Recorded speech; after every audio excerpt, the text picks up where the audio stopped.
700 ሚሊዮን ብር ቁጥሩን በቅጡ ሰምታችሁኛል? 700 ሚሊዮን ብር። ይህንን የምታዩትን የታጠረ መሬት የከንቲባ እህት ነኝ የምትል ሴትዮ ሸጠችብን፣ እባክህ ድምፁ ነን አለኝ። ቁጥሬን በሰው አግኝቶት ነው እንደዚህ የሚለኝ።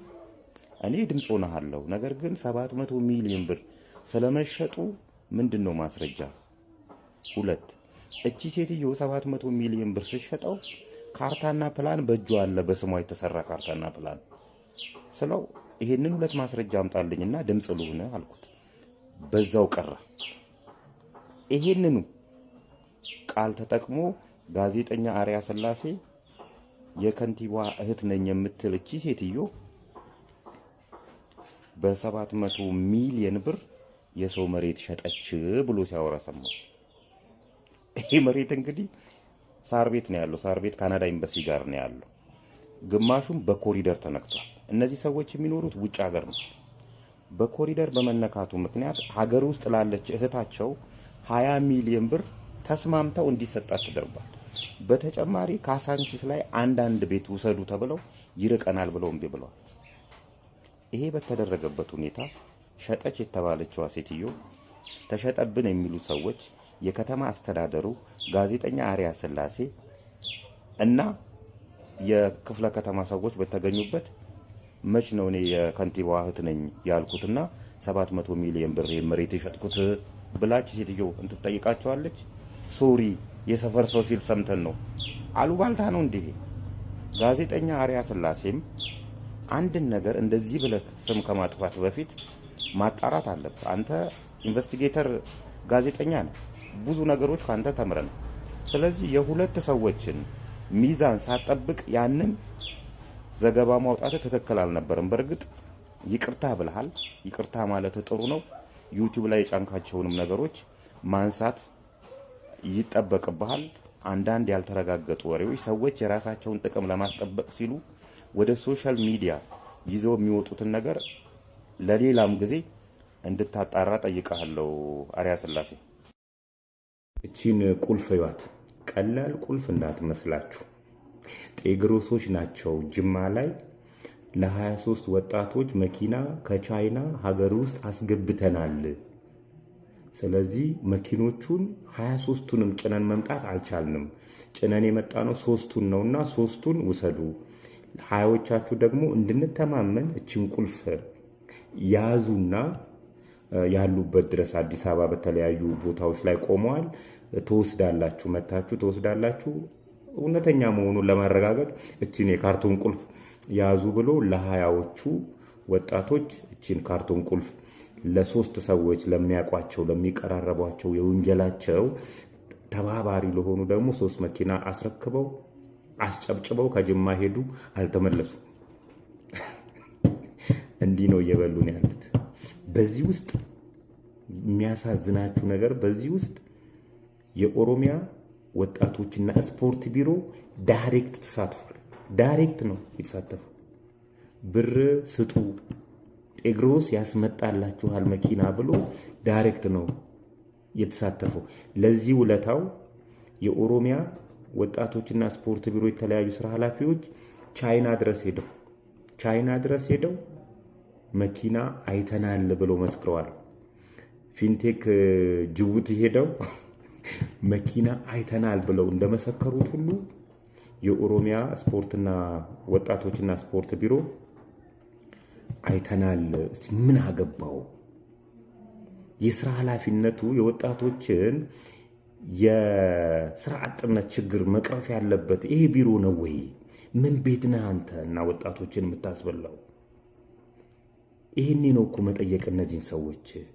ወጣቶች የተለያዩ ገና የጀማመሩ ግማሹ ባጃጁን ሸጦ ከፍ አድርጌ እሰራለሁ ብሎ ግማሹ የአባቱን መሬት ሸጦ ነው ለዚህ ድርጅት እንግዲህ እየሰጡት። አሁን ላይ የተለያዩ ደብዳቤ ከመጻፉ ውጪ ምን ደረጃ ላይ ደርሰሃል? የት ነው ያለው ብሩን እንኳን ሊሉት አልቻሉም። አፉም ሞልቶ ብር ስለሌለኝ ተበድሬ እመልስላቸዋለሁ ይላል። እንግዲህ በተለያዩ የኦሮሚያ ዞኖች ላይ ለዚህ ድርጅት ብር የከፈላችሁ ሰዎች እግዚአብሔር ይሁናችሁ። ጆኒና ንቃተ ህሊና ሊቧቀሱ ነው አለ። ሚያዝያ 17 በአድዋ 00 ነው ቀጠሮ የያዙት። ይህንም ቡጥኛ ያዘጋጃችሁ ሰዎች የተባረካችሁ ሰዎች ናችሁ።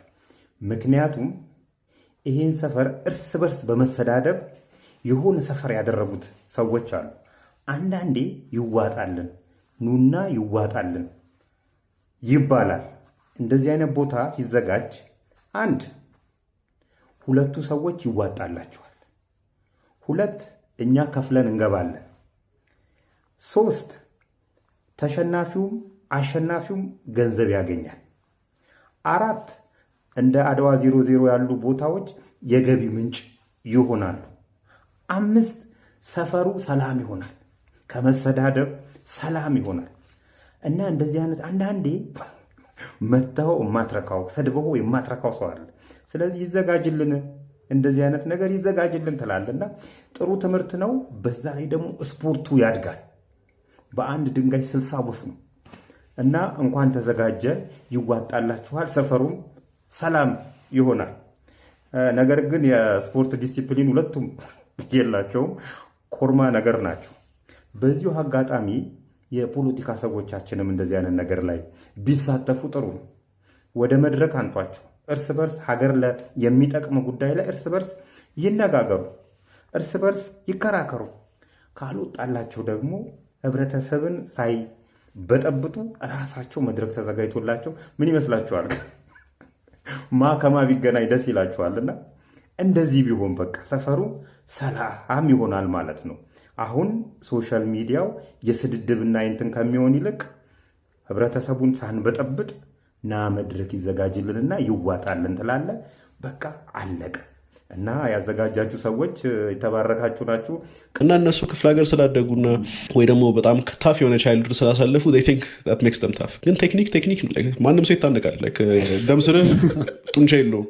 አይ ካንት ሃንድል በቃ ወን ፒፕል ቴክ ካይንድነስ እንደ ዊክነስ። በተለይ ኮምባት ስፖርት ኮሚኒቲ ውስጥ ያሉት ሰዎች ስንገናኝ ምናምን ሰላም ስላቸው ምናምን ኤቭሪዋን ሃዝ ዳት ሉክ እንደ አይ ካን ቴል በቃ የሆነ እኔን ፋይት አድርገው ማሸነፍ የሚችሉ ይመስላቸዋል። አይ ዶንት ኖ ኢፍ ዩ ጋይስ ሄርድ ዲስ የሆነ አግሊ ጋይስ ቲንክ ዴይ ኖ ሃው ዴይ ካን ፋይት። መልክ የሌለው ሰው በጣም መጣላት የሚችል ይመስላቸዋል ሰዎች በቃ ዴይ ቲንክ ዴር ታፍ ወን ዩር ናይስ። በተለይ ደግሞ ላይክ እንደ የሆነ እንግሊዝኛ በዛለው አብዛኛው ጊዜ ኢት ሜክስ ዩ ሉክ ሶፍት። ግን አንደርስታንድ ማድረግ ያለብህ ፋይቲንግ ኢዝ ናት አባውት አስተዳደግህ፣ ኢትስ ናት አባውት ያለ ባክግራውንድ ኦር ዋት ዩ ሉክ ላይክ። ኢትስ ላይክ ፋይት ነው። በቃ ፕራክቲስ ታደርጋለህ፣ ፋይት ታደርጋለህ። ያ አይ ሉክ ሶፍት። ለዛ ነው ይሄ ብዙ የክፍለ ሀገር ልጆች ምናምን ታያላችሁ ቪዲዮ ይሰራሉ። ጆኒ ያለቀ ኤላ አውቶ የተባለው ካምፓኒ በራሱ የሶሻል ሚዲያ ገጾች ላይ ይሄንን ጽፎ አየነው።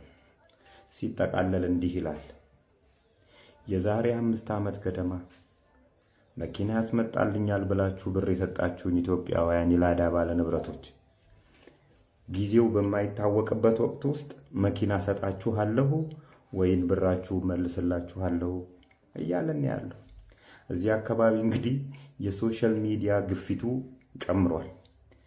የዛሬ 5 ዓመት እንደሚታወቀው የላዳ ባለ ንብረቶች በሰላም በተቀመጡበት የአዲስ አበባ ከተማ አስተዳደር ትራንስፖርት ቢሮ ላዳችሁን አንጡና ብር ጨምራችሁ አድስላችኋለሁ፣ አዲስ መኪና አስመጣላችኋለሁ ብሎ ነካክቷቸው በሰላም በተቀመጡበት እነሱም እሱን አምነው ለኤላ አውቶ ታክሲዬ በሚባል ማህበር ወይም ደግሞ ድርጅት አማካኝነት መኪና ሊመጣላቸው ብራቸውን አስረከቡ። ይሄው ዛሬ 5 ዓመቱ ነው። 5 ዓመት ኤላ አውቶ ብራችሁን መልስላችኋለሁ የሚለው እንግዲህ የዛሬ 5 ዓመት 39 ብር $1 በሚመነዘርበት ጊዜ የሰጡትን ብር ነው ዛሬ መልስላችኋለሁ የሚለው። እንዴት ነው ጉዳዩ ጎበዝ? 5 ዓመት ሙሉ ስትሰራበት የነበረውን ብር እዚች ሀገር ላይ ባለስልጣናት ወይም ፖለቲካል ፓርቲ ነው የሚያስተዳድረን ወይስ ባለሀብቶች ናቸው? እንዳሰኙ አባገነን ባለሀብቶች ለዛው የሚያስተዳድሩ? ይሄ ነው ሊገባኝ ያልቻለው። ቀይሩልን አላሉ። ራሱ የከተማ አስተዳደሩ ታክሲያችሁን በኤሌክትሪክ ልቀይርላችሁ፣ በዘመናዊ መኪና ልቀይርላችሁ ኑ ያለው ራሱ የከተማ አስተዳደሩ ነው። የከተማ አስተዳደሩን ትራንስፖርት ቢሮ አምነው ነው እንግዲህ ለዚህ የሰጡት። ቢያንስ የቀረጥ ነፃ መብቱ ሲከለከል ኤላ አውቶ ምንድነው ጉዳዩ ብሎ ጣልቃ አይገባም እንዴ? ዝም ነው? ዜጋን ይሄን ያህል ብር በዚህ የላዳ ባለ ንብረቶች ላይ ሀብታም ያልሆነባቸው ሰው የለም። ሁሉም ይነሳል፣ መኪና አስመጣላችኋል ይላል። መኪናዎቹ ያረጁ ናቸው፣ መኪና ይቀየርልኛል ብሎ ስንት ዓመት የሸቀለው ሄዶ ያስረክባል። ኤላ አውቶም የዚህ አይነት በህጋዊ መንግስት ጣልቃ ገብቶበት ኑ ብሏቸው ራሱ መንግስት ኑ ብሏቸው ብር አውጥተው ሰጡት። የዛሬ 5 ዓመት የተሰጠ ብር እስከ ዛሬ ድረስ ወይም ብራቸውን ወይም መኪናቸው አልሰጣቸው። በእርግጥ የኤላ አውቶ በተለያዩ ማህበራት የተሰባሰቡ ሰዎች በራሳቸው የራሳቸውን ችጋር ራሱ መሙላት ያልቻሉ ናቸው። በጊዜው የማህበራት ሊቀመንበር ወይም ጻፊ ነገሮችን እንዲያበርዱ ኤላ አውቶ መኪናቸውን ይሰጣቸዋል። የሆነ ነገር ይጀመርና ያቆማል።